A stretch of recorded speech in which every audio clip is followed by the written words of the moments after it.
Welcome back, everybody, to the Ball and Blitz podcast. I'm joined, as always, by my co-host, Jaden Seeger. What's good, man? How's it going? How's it been? It's going good. It's been a while. I'm It has been excited a to be while. back. Yeah. We have been trying so hard to get back recording. It's just been one thing after another. I've been moving. I just got done wrapping up with that, and we've been okay. We're gonna record today, and then it's like something popped up. Can't do it. All right, we'll record tomorrow. Ah, shit, something popped up. We'll record tomorrow. We were supposed to record this episode like twice already this week, Yep. and here we are recording it Friday night. But doesn't matter. We're back. We're back, and we're doing the NBA episode today. This is the first one of the year so far. I mean, we're kind of in a dead period with football. The NFL Combine is going on right now, but if you're someone who does the NFL draft stuff, like watches film, the combine means next to nothing for you. It's more just confirming your priors about some guys, and even then, it's like if you're using the combine to like move guys up and down your board, you're wrong. Like that's just you Yeah. shouldn't do that. Um, like one spot, two spots is like fine if some guy tests is like really bad, sure, but Yeah. like for example, Kenyon Sadiq just ran the fastest 40 time for a tight end in NFL history. Not going to move him up or down my board at all. He's going to stay with a round three grade. So, Yeah. um, I agree. He does nothing else incredibly well. he's just Yeah. kind of okay at everything except like actually catching the ball, which he is elite at. But, Yeah. anyways, basketball, the sport that is going on right now. Kind of just doing like a State of the Union episode. We'll talk about the East, we'll talk about the West, just how we feel about certain playoff matchups as they stand right now. It's fluid, things are going to change. In the West specifically, it's going to be OKC at 1, San Antonio at 2, or San Antonio at 1, OKC at 2. There's there's a 6.5 game difference between 2 and 3. So it's Yeah. nothing's changing there. As far as the Eastern Conference goes, like Detroit's going to get the 1 seed. It's going to be Detroit, Boston, New York, Cleveland as the top 4 seeds. And Boston, New York, Cleveland, especially New York and Cleveland can kind of alternate. But yeah, I mean, the NBA right now is we're kind of just in a dead sprint to get to May, essentially, get into the playoffs. It's we're in the dog days, like nobody wants to be playing games right now. Everyone wants to everyone wants to get to the playoffs. Everyone wants to get the play-ins over with and just get to the basketball that matters. Who do you think, when we're talking about teams that could challenge OKC coming off of the championship, who is the most realistic team? It could be East or West Okay. that could challenge Oklahoma City? Because I think I know my answer. I'll give like one on the East and one on the West, although I think the one on the West is significantly a significantly worse matchup for OKC than anybody on the hmm East. Um, yeah, I mean, where do you stand? Where do you stand on like a team that could challenge Oklahoma City, especially if Oklahoma City's fully healthy? Yeah. Fully healthy. And I'm gonna open with this. I'm gonna try and keep this as little biased as possible, as both of us are Oklahoma City Thunder fans. Um, with that being said, if Oklahoma City is fully healthy in the playoffs, I really don't see a team beating them in a series. Health is a big if, though. I mean, Hmm. they've been recycling through injuries. That being said, the team in the West that I think would give them hell. There's two that I think like would have like a legitimate shot. Hmm. It's the Spurs and Nuggets, Yeah. and I think the team that like between those two that would have a better shot is the Spurs. Yeah. I was kind of thinking I was going to go with the Nuggets, like up until I just switched last second to the Spurs. I just think I the think it's Spurs are just the better. guard play. Like That's there's a exactly what it is. significant like tier as far as like De'Aaron Fox, Stephon Castle, even like Devin Vassell can give Dylan you phenomenal minutes. Like Dylan Harper too, if Dylan he's going to Harper, handle the ball. right? See Like that's the like one way to beat the Thunder is you need guys that can handle the ball. Like if you mhm. have guards that are turnover prone. Example: Lakers with Luka, Pistons with Cade, Hmm. et cetera, et cetera. We can keep going. Yeah. They're going to turn you over, and they're going to do it nonstop. Especially like with a team like the Pistons, where they don't really have a second ball handler. Hmm. Like they have Asar Thompson, yeah, they have Denise Jenkins, Yeah. whatever. Cool story, Um, but yeah. yeah.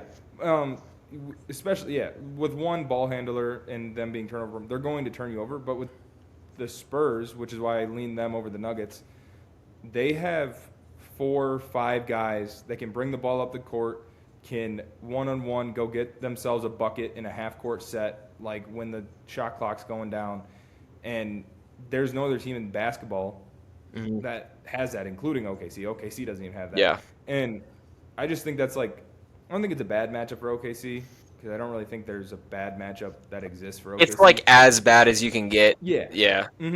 And then on top of that is you got all these guys that can penetrate and get by their guys defensively. Hmm. Like, I mean, they did it in the matchups. They were getting by Lou Dort. They were getting by Jalen Williams. They were getting by Caruso. They weren't really getting by Casey Wallace, but nobody does. No. Um, Or Dub. but they also have the greatest corner 3-ball shooter I've ever watched with my own eyes. With in Champagny. I was just getting ready to go there, dude. Like, He does not miss from the corner. In OKC, did last year and the year that before where they lost to the Mavs, yeah. in the playoffs.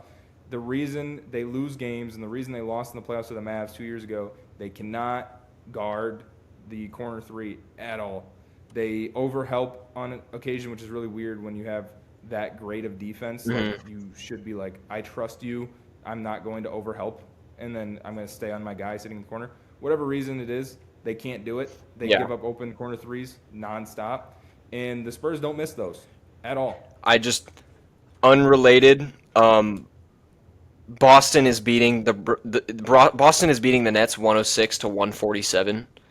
That sounds Jesus about right. Christ. That sounds about right. We are in Delano Banton minutes right now. That guy still plays basketball. Yeah. Yeah, I actually liked Delano Banton coming out of the draft. Anyways, yeah, I think with San Antonio, it's one of those things. So if you think back to the Indiana series in the finals, what kept that series so close was not just Tyrese Halliburton. It is you got a phenomenal series from T.J. McConnell, a phenomenal series for his standards from Benedict Mathurin, right? And when you get Hard too. right, and yes, Nemhard as well, and OKC has these. They have these on-ball defenders. People have not woken up to what Lou Dort is yet. I think simultaneously people haven't woken up to what Kasem Wallace is yet. I think Kasem Wallace is what people think Lou Dort is as far as an on-ball defender. I think Kasem Wallace is arguably the best on-ball point of attack defender in all of basketball. I mean, it's you can I make don't the even case know. like At least a guard. for his size, There- yeah, like There's forwards and stuff that, like, I mean, they're 6'8" with wingspans to right. damn near triple digits. It's whatever, but as far as guards go, I don't think there's really an argument. It's him and Dyson Daniels. Right. And even Dyson Daniels has had a weird year defensively, up and down. I see Hawks fans complaining about him all the time. He is not having the year that he had last year. On either end. Yeah, for real. But, and like, look, Denver is a terrifying matchup too, as far as like just who OKC could face, just because of the Nikola Jokic effect. You know, like Nikola Jokic single-handedly took that series to 7 games last year, and by the 7th game, he was just beat to shit, and it showed because, look, OKC gets away with physicality. I don't know why it's just OKC that gets slandered for it, because San Antonio does it, Detroit does it. It's how you're supposed to play the game. Yeah. NBA referees are not blind to that. Like, that's Make them call it. right. NBA referees would rather not blow their whistle. So challenge it. Do something about it. You know, like, it bothers me seeing so many people on Twitter complain, and it's like, copy them. Do what OKC is doing. It's Okay, not I have a it's very not strong difficult. opinion on that. Yeah. Sorry. I'm just real quick. This is brought up a lot because while being a Thunder fan, I grew up watching John Wall. He's the guy who introduced me to basketball. So I also enjoy what enjoy is a strong word, but I watch Wizards games and I pay attention to Wizards basketball, and I am in group chats with Wizards fans and they don't watch Thunder games like I do, and there's they'll complain about oh they get away with this physicality and stuff, and it's like one like you said Spurs and Pistons do, but what do the Thunder, the Spurs, and the Pistons all have in common? They play defense like their hair's on fire every single possession, 48 minutes, 82 games. Yeah. They don't stop. And it doesn't matter who's on the court. Like, no, it's everybody. Everyone. There are bad defenders that are employed by these teams that fit well within this system because they have an incredibly high motor, and it's just the culture that team has established. I think OKC and Detroit especially are perfect examples of that. Detroit is an OKC front office offspring essentially. They're not built the exact same way, but they have a lot of similarities in the way that they attack teams defensively. It's a lot of on-ball pressure. They are jumping every screen. They are not playing passively. They don't do this hedging and switch bullshit. I mean, they are in your face 24/7. They're playing passing lanes. They will beat the shit out of you in the post because they're not going to call it. And why would they stop doing that if they're not going to call it? And the thing that I see is these other teams don't get away with it. The fan bias. Oh, when my team does it, they don't get away with it. That's because you're not doing it nonstop. Exactly. When you're exactly. Sitting back and playing pansy ass defense the majority of the game, and then randomly for no reason at all, out of absolutely nowhere, you just get a huge burst of defensive energy, and you're up in someone's face, and you're kind of grabbing and reaching and stuff. The ref isn't used to that. Yeah. They're not watching you do that the whole game. So then when you do it, it's well, what the hell's going on? That's definitely a foul. If you do that the whole game, if you do that every single game, they're not going to call it every time. They're going to let you get away with more because you give effort and you're intense all the time. Right. It's just play hard all the time defensively, and I promise you, those calls, those whistles that are swallowed for OKC, they will be swallowed for you. And another thing is just real quick, the Pistons lead the NBA in fouls called against them. They're super physical. They play really aggressive defense. They still get fouls called. I was plays with a swallowed whistle because there's more plays with them being in your face and being aggressive defensively. So it's they still get called for fouls. It's just they make opportunistic plays as well. And like you said, it's every single possession. So it's if you turn on an OKC game or you turn on a Detroit game, it's not going to be you'll catch a one-off game where they don't. It's every game. It's every possession. It's every second. And this is another thing that really only OKC fans know because everyone else just ignores it for some reason. OKC has been one of the worst teams in free throw disparity for the last 3 years. Yeah. They don't get foul calls nearly as much as any other teams, and they lead the league in drives every single year. Ever since Shea took the leap that he did in the back half of 2021, 2022, they don't get the same calls as everybody else. If anything, they don't get the accurate whistle ever at all. And it's like you said, it's because they play offense. Shea especially plays a brand of basketball that is so predicated on him getting downhill. The refs have seen it over and over and over again, and he's so good at scoring through contact or dishing the ball out through contact or just absorbing contact and making it look like it's not as physical as it actually is. And I can't speak for Cade or for any of these other on-ball guards that people want to complain about their team's defense. I can't speak for their free throw disparity, but OKC especially is just clearing the air here.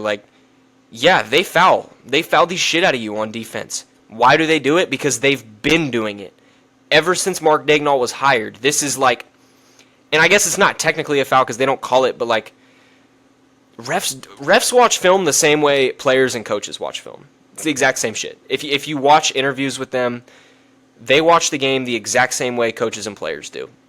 They see the same shit. And it just is such a stupid argument that has been disproven over and over. We just watched multiple 7-game series in the playoffs last year in which it was like, dude, they are letting these teams play. And everyone loved it. I mean, it was great basketball.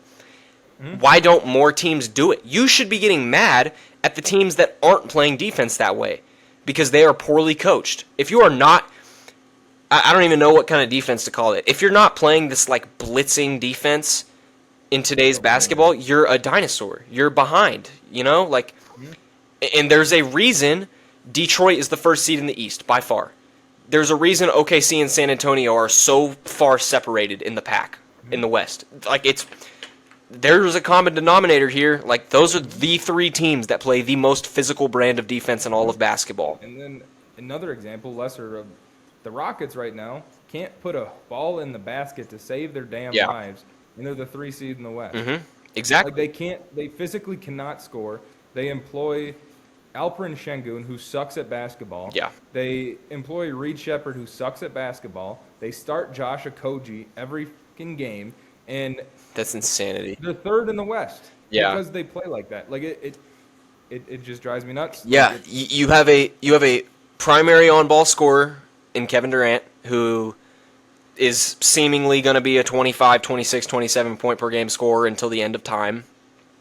And like, I'm just going to put it bluntly, like, the Rockets aren't going to go far in the playoffs because they just don't have a good enough second scoring option. Like, Amen Thompson is a great basketball player. He's incredibly valuable. He's going to be a first-team all-defense guy for the rest of his career, and he's going to continue to get better offensively. I think the overtime elite system specifically kind of fucked him as far as like what he should have been doing to get better offensively. You know, like, overtime elite, at least when I watched it, it kind of was like, we're just going to use Amen and Asar. We're going to just get them going downhill. We're not going to teach them any nuances about creating space in the mid-range. We're not going to teach them how to have touch around the rim. We're faster and stronger and can jump higher than you, and that's all they did at overtime elite. And obviously it's, you know, Asar to a lesser extent. I think they're pretty similar levels of defender. Who do you think's a better defender as far as between the two? Better defensively. Yeah, I think that's kind of where I lean to. Amen is like tiers and tiers above Asar offensively. And yeah, like, the state of the West to me is a 3-team race, and the team that is the 3 seed is not the team that I'm talking about. I think it's Denver, but I really honestly think it's just OKC and San Antonio. And like, if another team beats OKC, for example, it's obviously a disappointing season. It's obviously a failure. But given what OKC has gone through this year, as far as just who's been on the court and who hasn't, would not really shock me. We talked about this pre-pod. Oklahoma City has missed double-digit games from literally every single valuable basketball player on their team. Every single one of them. And your second option in the playoffs, who was playing with one working wrist last year, is going to come into this year's playoffs having played 30 games, maybe. Yeah. Like, I don't even know if that number is correct. It might be 20 games, 25. I don't know. It's scary. It's going to be discombobulated. Yeah. And it's probably just going to be Shea and friends offense. You are going to need I was going to say you're going to need like a 2011 Dirk type run from Shea. They're a better team than that. They're better. Like, Dub's going to play in the playoffs. Like, I'm not worried about that. You know, you'll have Chet, you'll have Hardenstein, AJ Mitchell will come back, Caruso's back today. Like, you'll get all these guys back. My fear is how clunky is the offense, because we know what the defense is going to look like. It's going to be incredible. It's going to be really good. They need, in the worst way, this Casey Wallace scoring leap. This like stretch of basketball games where he's kind of looked like he's starting to turn the corner as far as like an on-ball score. they need that to follow when everybody else is back. Not in it. I'm not saying he has to put up 27, 8, and 9 like he just put up the other day. He literally will not. He won't have enough shots to do that. But Casey Wallace is going to need to give you an efficient 16 or 17 more nights than he did last year. Yeah, he's going. You need him to be able to create some offense off the bench. Him because he can do it. He legitimately can do it. And this was something that me and you have talked about forever. Is like he can create his own shot. He just doesn't shoot the ball. No, he won't take it. He just won't shoot it. Yeah, he won't take the mid-range shot at all. It's frustrating, and like he started doing it the past couple games, and shocker, he can fucking make them because he's a hyper efficient shooter who has a very repeatable jump shot, who has a very tight handle, super quick first step. Like, what's stopping him from being able to score or create for himself? Nothing. It makes no sense. Anyway, we can move on. We've been so OKC pilled, and I apologize. We're Thunder fans, so it's just. Anyway, moving on to like the East. I just don't know. I have no idea. Like, I look at Detroit and I see that they're the best team in the East. Boston is the best coached team in the East. They might be one of the best coached teams in all of. They might be the best coached team in all of basketball. Like, you're getting a incredible season from Jaylen Brown. Probably going to be a first-team All-NBA guy with all the injuries that are like. Who's all missed the mark so far as like guys not making the cut? Off the top, like I know Shea has what 11. Shea has 11 left. Hasn't missed it yet. Victor, I don't even think's missed it yet. But if he misses one more, yeah, I'm pretty sure Jokic and Victor are like. I don't want to say they're locks to miss because I think that's disingenuous. But like, as far as the guys who are close, they are the closest to missing that mark. Yeah. And then Luka's missed a decent chunk, but he's still got a couple games that he can miss. Yeah, I mean, we got let's see, we got just over 20 games left. Giannis for sure. Giannis has missed, hasn't he? Yeah, he's. Yeah, I'm about to say that he hit that shit a while ago. But yeah, like 20 games left. We're kind of getting down to like, okay, you're probably barring something, crazy, gonna have a relatively normal MVP race. I mean, it's gonna be Shea. Sorry, if Shea makes the cut, he's gonna win. They're not gonna. Sorry, Detroit fans. Cade's not getting an MVP this year, and if he did, it would be. Shea. It would be Cade Cunningham, ginormous asterisk MVP. And I mean, no disrespect to Cade. I mean, he's an incredible player. He's one of the best players in all of basketball, but there are levels, unfortunately, to this shit. As far as just like, dude, man, it's Jokic and Shea, man. Like it's you're looking at Michael Jordan and Hakeem Olajuwon, essentially, is what you're staring down the barrel of, and it's just hard to compete for awards. Those two and then everybody else. You can sprinkle Giannis up there too because Giannis was having a ridiculous right, yeah. Before he got hurt. But after him, which he's comfortably 3. Like, in my opinion, Jokic is probably 1, Shea's 2. Comfortable gap with Giannis, but still close enough. And then after that, there's nobody close. Yeah, I have that caveat with like. I assume Jokic is going to miss the mark, but like I guess I probably shouldn't assume that because he's playing right now and he's 1 for 7 as I'm looking at it right now. Shout out Jokic. Maybe he should sit. Maybe he should. Nuggets are they're playing Tim Hardaway Jr. Man, he's having a decent year, I think. And oh man, they're starting Tim Hardaway Jr. and Bruce Brown, or not starting, but they're playing both of them. Yeah, Bruce Brown's bad. Yeah, THJ's having a really good season. Wow, shout out to him. The East is.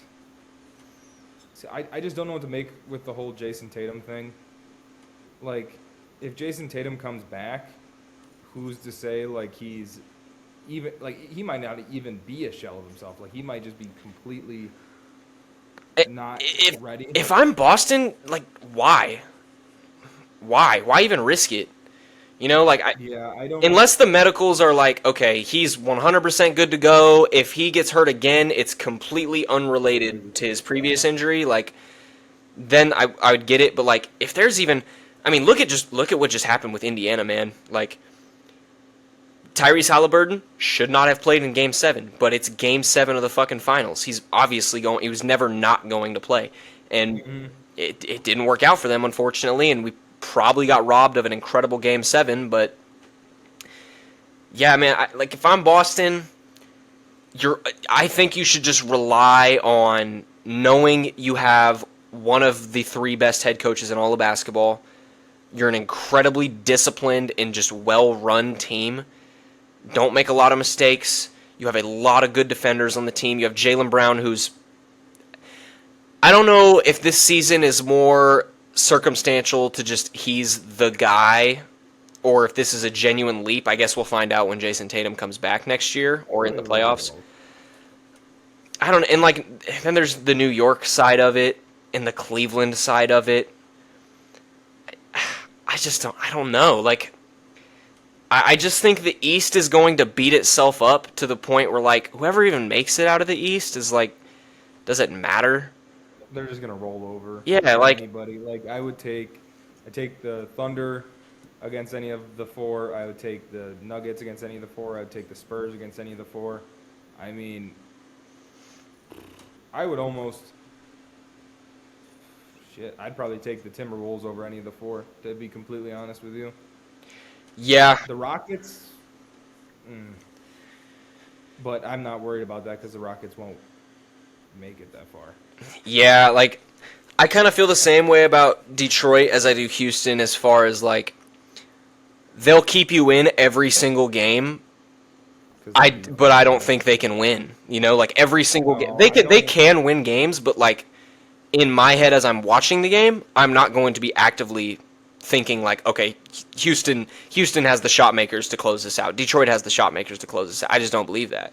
I mean, Yeah, that's no, been proven. I think the Pistons could win the East because I think the East is that bad. Yeah. I think the Pistons could win it on defense alone because their defense is very good. Oh yeah. It's just these teams that are built around like one shot maker and then a bunch of guys. I mean, honestly, to a degree, last year with the Thunder were pretty much like give Shea the ball, and especially in crunch time, give Shea the ball, get out of the way. He's either going to pass it to you, you better be ready to shoot, or he's going to do something himself. Like they didn't have a second creator because Williams was playing hurt and was playing pretty, I mean, straight up horrible Yeah. for most of the playoff run. Chet can't dribble a basketball without turning it over. Yeah. Some call him Chet and Yahoo for a reason. I mean, Hartenstein can't dribble. Case and Wallace really couldn't last year. Joe wasn't a creator last year. AJ, Caruso was honestly the second ball handler. if you could take like this year's version of AJ and put him on last year's team, Yeah, then yeah. yeah, I mean, like if you're like from Detroit's perspective, you need like historically great catch and shoot playoff, a historically great catch and shoot playoff run for guys like Tobias Harris, Duncan Robinson. You need these guys taking like 9 a game and hitting 5 of them to You also win. need Tobias Harris and Levert and Jenkins. Like in their, they need to be able to create efficient offense, and I don't think they can do it. And I should get to my point with the whole like one guy and one dude and then a bunch of guys. I don't want this to sound like I'm dunking on Cade because Cade's a great player. He's a top 10 player in basketball, 100%. He's going to be awesome for a very long time. I don't think he's good enough to be like a guy, like the dude with a bunch of guys and win a final. Yeah, and it's not entirely his fault. Like No, make that clear. the Like spacing's bad, and he's a slasher with poor spacing around him. So like, he's not very efficient. Like they're just straight up. Like that's the problem. Like and at the end of games, he's just not an efficient scorer. Like 56% true shooting is not bad for his volume and his shot attempts and stuff like that. He's not like a shot chucking inefficient like Theo Maladon when he had the green light back in the day. shout out Theo But Maladon. That's a pull. He's not efficient. Like he's not. I mean, Shea, again, like 67% true shooting. Jokic, like 68 to 69% true shooting. Jalen Brunson even I think is over 60. Donovan Mitchell's over 60. And then you go over into the West, like Victor, obviously 17 feet tall, whatever. But De'Aaron Fox, I think, is over 60. You go with the Nuggets, Jamal Murray having a great season. He's over 60. I think he's like 62, 63%. Yeah. Even further down the line, Luka, even though he's kind of a shot chucker, not shooting great splits, he's over 60. Just basically every lead like player, like number one scoring option in the NBA right now is a 60% or higher true shooting, and Cade's at like 56. Yeah. So when the game comes down to like a bucket and a half court at the end of games in the playoffs, how often is Cade going to just go get you a bucket? How often is he even going to be able to? Like, as far as like just having the space to operate. And Not enough. I have another point on Detroit. The outside of Cleveland with Evan Mobley, the bigs that can fuck with Jalen Duren are all on the West. As it stands right now, Jalen Duren could probably average 27 and 11 against every single team in the East. I'm serious, dude. He is on a stretch right now. I'm gonna read you off his last like 4 games because he is 29 and 13, 29 and 15, 25 and 14, 26 and 13. There is not a big in the East that can fuck with him as far as like right now as it stands, right? Detroit in the first round could play one of Atlanta or Charlotte. He would average 700 points in 7 trillion rebounds against either of those two teams. I love Onyeka Okongwu. He's not doing a damn thing. He is bending Onyeka Okongwu over and giving him back shots in Little Caesars Arena. We're not going to talk about... Again, I like Musa Diabate. You're right. And then, if you think about it, the Celtics with Nemes Keita and company. And Vooch, man. Yeah, dude. And then Pat and with the Knicks, and then who else is even in the playoffs in that East? Mobley. It's Mobley. Like Mobley would be the only guy I could see faring a decent shot, and even Mobley is like the most anti like. You need a guy with a really low center of you almost need a power forward who is super dense, who's really you really need Isaiah Stewart, but just not on Detroit. Just not on Detroit. Yeah. That would be like the most anti-Jalen Duren guy you can deploy. Because if you think about it in the West, you got the Thunder would have Hartenstein and Jalen Williams, who are like just fat at the bottom and just kind of hard to move. Dense humans, yeah. And then with the Spurs, Victor Wembanyama can drop his nuts on anybody. Yeah. It doesn't matter. And then keep going after that. The Rockets. Alperen Şengün sucks at defense, but he's like not going to get dominated. His body type would it would allow for like it would take Jalen Duren a long enough time to post up to where one of your tertiary defenders can come swipe at the ball, force a double, force a kick out, and then if a man would be on Cade in this scenario, he's going to be inside Cade the entire time. So that ball would be forced to go to Tobias Harris or whoever, Karis LeVert, whoever, Kevin Huerter, whoever. Yeah, I never even thought about that. Yeah, there is no team that can. Yeah, I think that just confirmed it for me. I think I'm going to take the Pistons to win the East because, there's nobody. There's nobody that can fuck with Jalen Duren. And like I said, like Cleveland, I guess. Like, look, Cleveland. Toronto with Scotty Barnes, I could see it as far as like a guy who's just a pest who can just get under Jalen Duren. But like that won't hold up in a playoff series. If you're making Scotty Barnes go toe-to-toe with Duren, who's creating offense for you? Then you're going to have Brandon Ingram and RJ Barrett having to create your offense. I have watched how a Brandon Ingram led offense in the playoffs works. Especially if they play Detroit, you're fucked. You're going to lose in 4. Sorry. Oh goodness. Star Thompson on Brandon Ingram. Dude. It might be even worse than what he might put up like a 4% true shooting in the playoffs. Yeah, Brandon Ingram's just soft, and R.J. Barrett's R.J. Barrett. Lou Dort is We're like gonna have a meh defender. I don't think he's bad, but he's not like some all-world guy. He is not an all-NBA first-team defender. He used to be. He's definitely He not just, anymore. I don't know if it's like just what he's told, how he's, because yes, he did used to be. He used to be a guy who could legitimately shut down a one every single game. He could shut down the first scoring option. I don't know if it's like his role defensively has changed, if he's guarding screens differently, if his trailing technique is different, or what. But it's just, he's a different defender now. I think he's just slow. He's a lot slower laterally, and I don't know if it's, I don't know what it is. OKC's going to move off of Lou Dort this offseason, God willing. Yeah, the rest of the league should be fucking terrified because OKC has been starting Josh Giddey and Lou Dort the entire time. They have been one of the most historically great teams ever. Yeah. When they replace Lou Dort with, I don't know, Hash considerations. It does not matter. literally anything at all, fucking Brooks Barnheiser. Addition via subtraction by just Lou Dort not existing, and you put Case and Wallace in your starting lineup. Okay, so Detroit is playing Cleveland right now.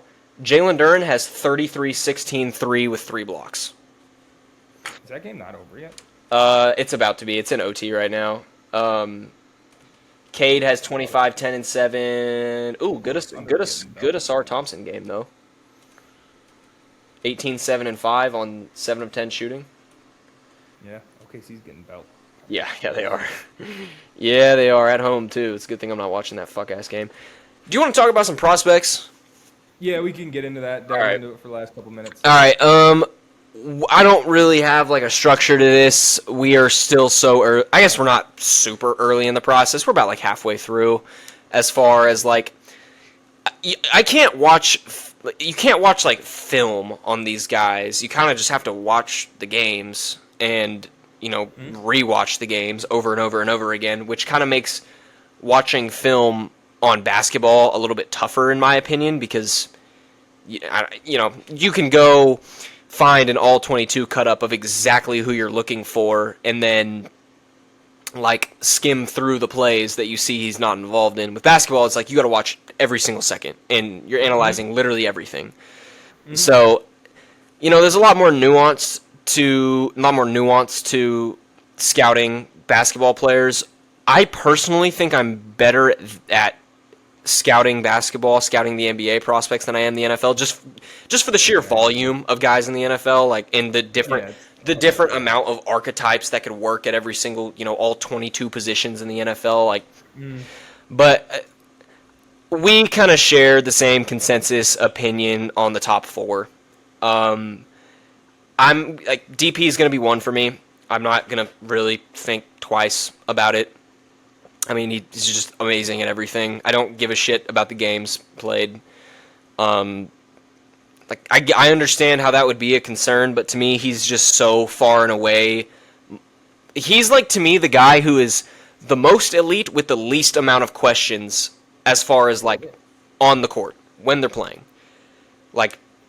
And it's the same reason why I have Debanza number 2 as opposed to Boozer number 2 is because I think there are less question marks with Debanza than there are Boozer. Boozer, like we talked about pre-pod, really weird archetype. Hyper efficient player. I mean, he's really good. He's an incredible college player. He's having one of the best college seasons we've seen in. I mean, it feels like we say this every single year because there's a new phenom every single year. But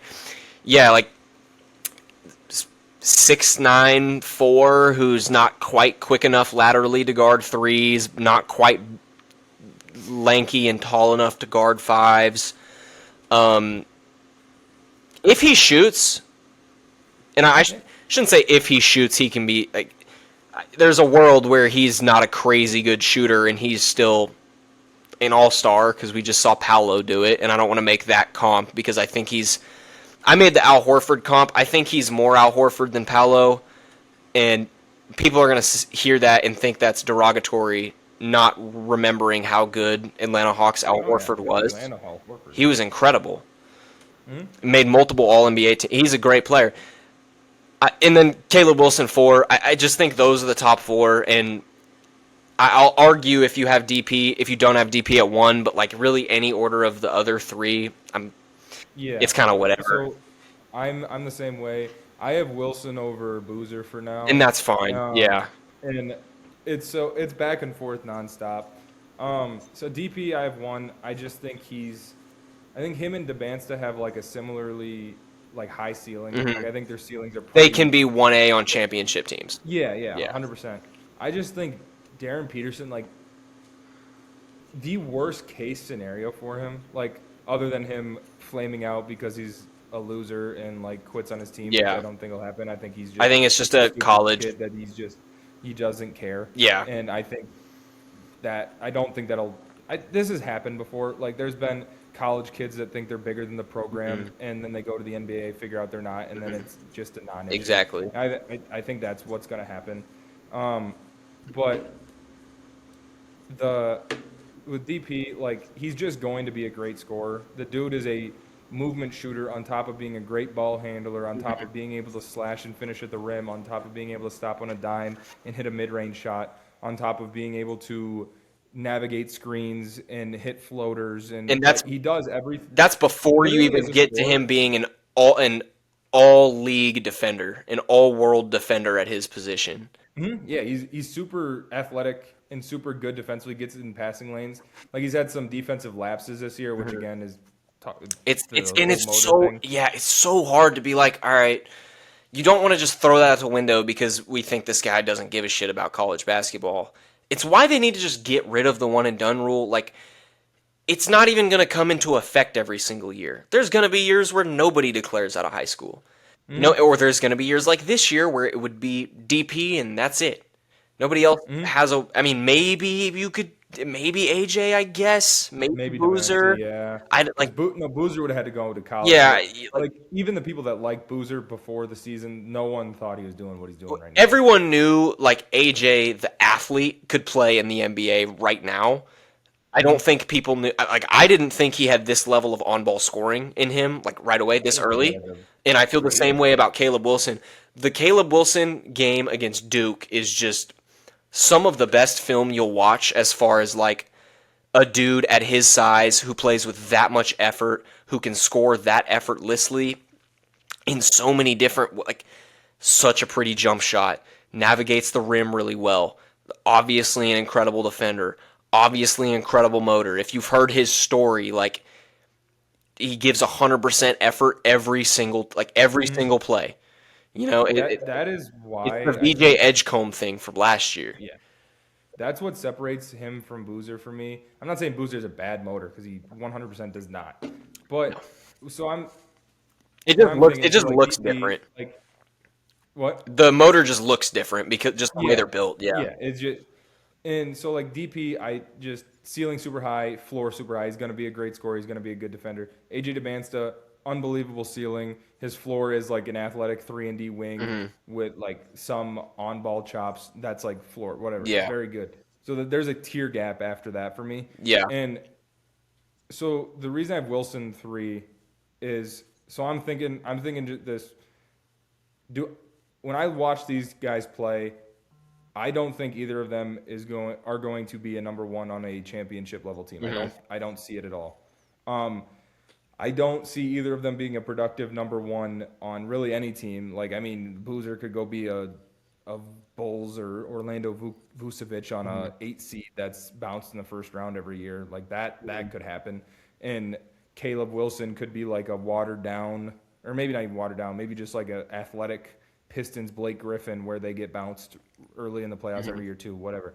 But like if I'm if I'm watching them, who do I think can be the best 2 or 3 or like role player? Because that's just more than likely what they're going to Yeah. be. Um, it's Caleb Wilson. Like Yeah. Boozer as a role player, I just don't get it because he's so predicated on usage. He needs the Yeah. ball. He needs to create. He needs his post touches and stuff like that. And there's like when you're in the NBA, like say he gets drafted to right now on my lottery sim, it has him going to the Pacers. Say he goes to the Yeah. Pacers. are you going to give him the post touches he needs when you have Siakam post touches, Halliburton pick and rolls Mhm. at the top of the key, I don't think they Zubac would. post touches and stuff I like don't that? think they would take Boozer in this Probably not, but scenario. just for like the hell of it, like Yeah.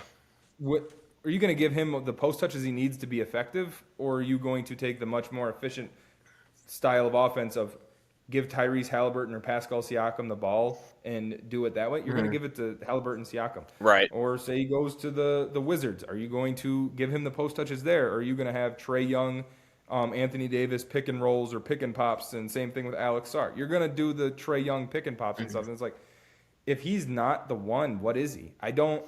Yeah. He's not going to be a lob threat. He's not going to be a defensive anchor. He's not going to be a wing defender because he's too slow. Mhm. He's probably not going to be a stretch four because there really wasn't much of a shot in high school. Mhm. He's shooting it well right now, but he's on like a generational heater right now. Mhm. Like 3 weeks ago, he was shooting like 34% on like 2 attempts a game. It's up Mhm. to 41 Yeah. on 3 attempts. So like I don't see like I see a lot of Jabari Smith type shooting regression with Mhm. him. Bad shooter in high school, outlier year as a freshman in college, gets And drafted thinking that they're going to be a great shooter and then falls off. Like there's a world that happens, and then what is he? yeah, But with Caleb Wilson, it's like if he's not a star, which I don't see him as one, like I could see him as he an could be a all-star star level like role player. within his Yeah, role. yeah, within a Yeah. system, yeah, he could be like an all-star level role player. But like, so if he's not a one or even a two, oh great, fine, wing defender, lob threat, paint beast. He's gonna score you like 16 points a game, grab you like 8 rebounds, dish out like 3 to 4 assists, Mhm. block a ball a game, get a steal a game, and then recover like a million loose balls, get a bunch of deflections on defense. Like, awesome. Mhm. Hell yeah. Like, I'll take that with the third pick. I'll take that with the Yeah. fourth pick. Like, with Boozer, it's like, if I'm not getting a one, if I'm not getting a two, I don't really want what he's got to offer me. Like, I don't want a Şengün. Yeah. And he's even smaller than Şengün is. Like, I don't want a small Şengün. Are you fucking kidding me? Yeah. Like caveat to all of this is like, look, anybody in the NBA draft can vastly exceed expectations because Mm-hmm. it's just that's how it works. Nobody actually knows how this is going to go. Yeah. That's not how you scout though. You scout based on what you see, and if what you see doesn't or you don't think that can translate based off of just watching basketball and having eyes, like Mm-hmm. yeah, sure. If Cam Boozer comes into the league and is a great shooter and is making 40% on 6 attempts a game, that obviously changes everything. But he's not doing that right now. Mm-hmm. So like, or I guess like right now he's shooting the ball, but he hasn't for the past 20 games, other than this stretch from from 2.5 weeks ago. Like yeah, I mean yeah, like obviously he can exceed expectations, and guys can like yeah, like I acknowledge the fact that Darren Peterson could come into the league and just completely flame out. It's a possibility, but it's also like Mm-hmm. you can't. I'm not banking on that because I've been doing this long enough to understand like some of these things that people make a big deal about just don't end up mattering. They don't. Yeah. And some of these things that people make too big a deal about or that don't make a big enough deal about end up mattering even more. Like the Cam Mm-hmm. Boozer, like how does he like? He's a metrics darling, and it's why I'm not taking him out of the top four. I'll make that clear. He's not falling below five, unless like I don't know. It would take a and like Miracle. it would take a miracle. Like I'm trying to think. It would take essentially Kingston Fleming's having the most, or Darius Acuff, or just anybody like. Is Tennessee going to be? Is Tennessee good enough to make the tournament? Are they Yeah, they're gonna make the okay? tournament. They're gonna be like a 6 seed. Nate Ament, for example, like because I'm staring at it right now, like I don't think any of these smaller guards are going to overtake Boozer for me. No, But if Nate Jason's Ament obviously. had a March where he leads Tennessee to like the Elite Eight and he's averaging like 26 on 6 threes a game on 45% shooting, it's like okay, I might be kind of swayed here because Nate Ament is his game is so much more translatable. It's like it just is, and Yeah, no, we I get you. we can use that as a transition to Nate Ament, and that we could kind of wrap it up with Nate Yeah, Amen. we could just do like a 5 through 10 brief, not even really having to like go through much of it Yeah, if you want. we talked about Nate Amen pre-pod. If he's a true 6'10", he's just gonna go at 5, in my opinion. Like, because I don't know how well he tests. To me, I don't think that matters because he's not he's not some like alien specimen human as far as like a mover. If you watch him on court, like he's not moving the same way Dabansa moves. Like you watch Dabansa and you're like, that guy's a fucking freak. That guy Hmm. legitimately moves at a different speed than everybody else. Same with DP. But he's just a like super fluid jump shooter. Understands spacing at a high level. Understands how to hit screens. Understands like just how exactly to catch the ball to get the shot off super quick. If he's 6'10", is he just a taller Brandon Ingram, but like actually has a prayer defensively? I don't know if the handle is as good, but I think he's a much better shooter. Like as far as just like catch and Yeah. shoot when he does take shots off the dribble, like I think he could easily be BI plus, and I know he's a better defender. Yeah. So Yeah. like uh as far as like a 5 through 10, I like Acuff, I like Wagler, I like Yaxel a lot. I don't want to leave him out of my top 10, but god damn it, he's 36 years old, man. Like he's just Yeah. so good at everything though. Um Koa Pete's interesting. I think I kind of lean that Koa Pete goes back to school. he probably should. Yeah, I was high on him. I'm cooling that off. I lean that way with Koa Pete, Sanak, and Tunde Yesufu. Um, who else can we talk about? Like, I really do like Braden Burries. I do too. I do really like Braden Burries. I I don't I've never talked about this guy with you, but I am very high on Labyrinth Phylon. Yeah, LeBaron I from think Bama. he is the best scoring guard in the draft, not named Darren Peterson. Like he is the most fluid non Darren Peterson. Okay, I'm gonna talk about him as the best guard scorer, fluid mover in the draft, and we're just going to ignore Darren Peterson because I don't want to have to keep saying it. But Phylon is just he's that good. I mean, He is really skinny. He's really skinny. the But only flaw to his game, he like what's okay. We saw Bones Highland for example, because when I watch LeBaron Philon, it kind of reminds me of him just because he looks like the frame, like he just looks so skinny, but he moves so like he's bad on defense. You look at him offensively; he does literally nothing bad. There's not one thing yeah, that no, there's not one skill that is like, I don't know how that's gonna. Great shooter, great passer, great playmaker, great finisher, like creative in the he mid does range. everything. Literally does everything. Free throw rate, true shooting, like offensive rating, BPM, literally anything you can think of. I love Phylon, and I was like I thought he should have went back to school last year, like prior to this year, and he made the right decision. And I think he's going to be a lottery pick. It's just For sure. there is that like group of like Phylon, Acuff, like Wagler. I'll even lump in there. Michael Brown, Too. Flemings, like these. I guess not really so much Wagler. Wagler's more of a big guard, but like Flemings, Brown, Acuff, Phylon, where it's like those four guys. Even Braden Burries as well. Like, I kind of just want to bank on the guy that's like the best offensive player, literally Yeah, in the no, I draft, have like you Phylon said. very high. Phylon's my number 6 guy. Yeah, yeah, I So can see it. I did my top 4. My number 5 is Flemings, and then I have Phylon at 6. I just like what I see, and then I probably have Ament after that. Then probably just Chalky, Michael Brown, Acuff. And I do really like Michael Brown Jr. I mean, he's a true 6'5", and the frame is like there to get bigger. And like, I could see it being something where like, and Michael Brown Jr. is an old freshman, but I don't think that really matters. Here. He is microwave scorer, not a playmaker at all. Bad defender. I just think it's like these guys are all so similar, and Phylon is better than all of them offensively by far at everything. So Yeah, like, my thing with Michael Brown is I just don't think he's good at the rim, which Yeah. is weird because he's 6'5", 200, like Mhm. not quite 200, but close enough.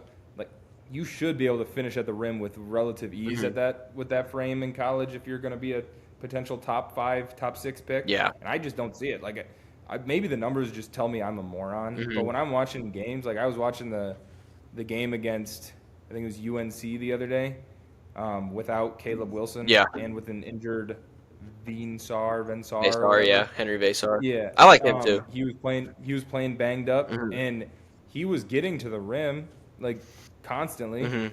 but he like was turning it over, dribbling it off his Yeah. foot, going up, and like there's times where he's like putting up a layup, and it is so awful that it doesn't like when it hits the backboard, it doesn't even come down and hit the rim. Yeah. Like he just chucks it. It's like this is like I'm gonna mix sports here. So his touch around the rim, sometimes when I'm watching him, it's like watching Sam Howell try to like layer a football, and it's like, what in the hell is going on? Yeah. Like, it's not even close. It's It a, looks mil- like you're not even it's a trying million to miles an like, hour, and there is literally no touch at all. It's just no, it's just I'm chuck it and pray. yeah, I'm just rocketing this shit by you, and it's probably getting picked. Odds are. Yeah. Yeah, that's Sam Howell. that's about all I got. I mean, there's some other guys I can shout out that I enjoy watching. Like you said, Burries, Lendenborg. Mhm. I mean, Iowa boy. I think Bennett Sturts is awesome. He's old. Yes, so yeah, obviously 100%. he probably won't go Lotto, but he'll go right after Lotto, and Mhm. he's just going to be a good NBA player. I kind of like I Elijah like Arenas a little bit. I think he should go back to school, but I like Elijah Arenas a good amount. He's fun. He's Um, fun. Good score. I, He's got good upside as a scorer. yeah, we talked about Dalen Swain. I think he'd be a fine bet at like the middle to back end of the first round. Like as just Yeah. you're banking on him being a guy who can develop a 3-point shot over time because the scoring around the rim and in the mid range is so good right now. Yeah, and I think the last guy I want to mention, Cameron Carr.